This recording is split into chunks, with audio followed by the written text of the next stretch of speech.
June 18.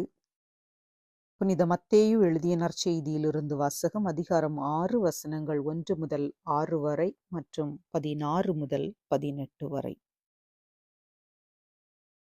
மக்கள் பார்க்க வேண்டுமென்று அவர்கள் முன் உங்கள் அரசெயல்களை செய்யாதீர்கள். இதை குறித்து நீங்கள் எச்சரிக்கையாயிருங்கள். இல்லையென்றால் உங்கள் விண்ணக தந்தையிடமிருந்து உங்களுக்கு கைமாறு கிடைக்காது. நீங்கள் தர்மம் செய்யும்போது உங்களை பற்றி தம்பட்டம் அடிக்காதீர்கள். வெளிவேடக்காரர் மக்கள் புகழ வேண்டுமென்று தொழுகை கூடங்களிலும் சந்துகளிலும் நின்று அவ்வாறு செய்வர். அவர்கள் தங்களுக்குரிய கைமாறு பெற்றுவிட்டார்கள் என உறுதியாக உங்களுக்கு சொல்கிறேன்.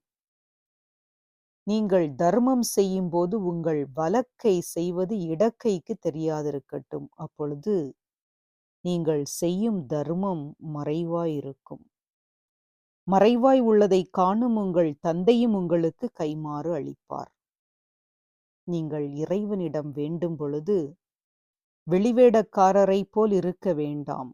அவர்கள் தொழுகை கூடங்களிலும் வீதியோரங்களிலும் நின்று கொண்டு மக்கள் பார்க்க வேண்டுமென இறைவேண்டல் செய்ய விரும்புகிறார்கள்.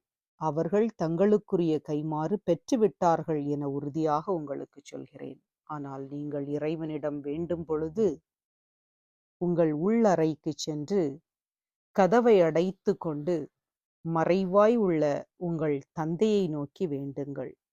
மறைவாய் உள்ளதை காணும் உங்கள் தந்தையும் உங்களுக்கு கைமாறு அளிப்பார். மேலும் நீங்கள் நோன்பிருக்கும் போது வெளிவேடக்காரரை போல முகவாட்டமாயிருக்க வேண்டாம். தாங்கள் நோன்பிருப்பதை மக்கள் பார்க்க வேண்டுமென்றே அவர்கள் தங்கள் முகங்களை விகாரப்படுத்திக் கொள்கிறார்கள். அவர்கள் தங்களுக்குரிய கைமாறு பெற்றுவிட்டார்கள் என உறுதியாக உங்களுக்கு சொல்கிறேன். நீங்கள் நோன்பிருக்கும் போது உங்கள் தலையில் எண்ணெய் தேய்த்து முகத்தை கழுவுங்கள். அப்பொழுது நீங்கள் நோன்பிருப்பது மனிதருக்கு தெரியாது, மாறாக மறைவாய் இருக்கிற உங்கள் தந்தைக்கு மட்டும் தெரியும். மறைவாய் உள்ளதை காணும் உங்கள் தந்தையும் உங்களுக்கு ஏற்ற கைமாறு அளிப்பார்.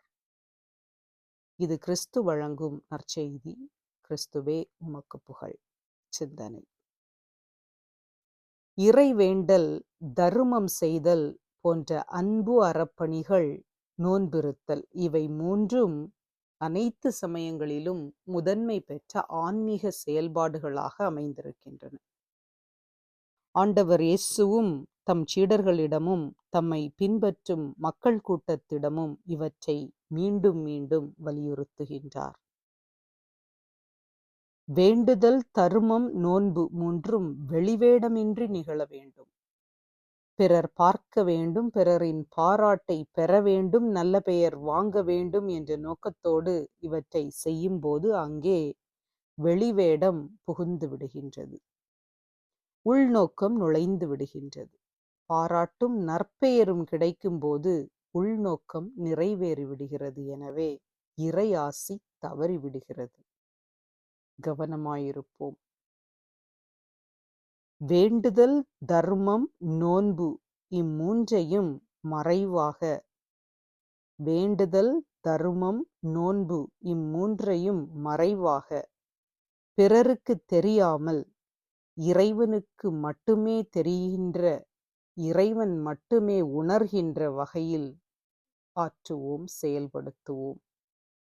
இறைவனின் பாராட்டையும் ஆசிகளையும் பரிசாக பெறுவோம். ஆண்டவராகிய இயேசுவே, உம்மை போற்றி புகழ்ந்து ஆராதிக்கின்றோம். வெளிவேடமற்ற, உள்நோக்கமற்ற நேர்மையான உள்ளத்தை எங்களுக்கு தாரும் அப்பா. எங்கள் ஜெபம், எங்கள் செயல்கள், எங்கள் ஆன்மீகம் அனைத்தும் உமக்கு மட்டுமே புகழ் தரும் செயல்களாக அமைவனவாக. உமக்கே புகழ், உமக்கே மாட்சி, உமக்கே நன்றி. ஆமென்.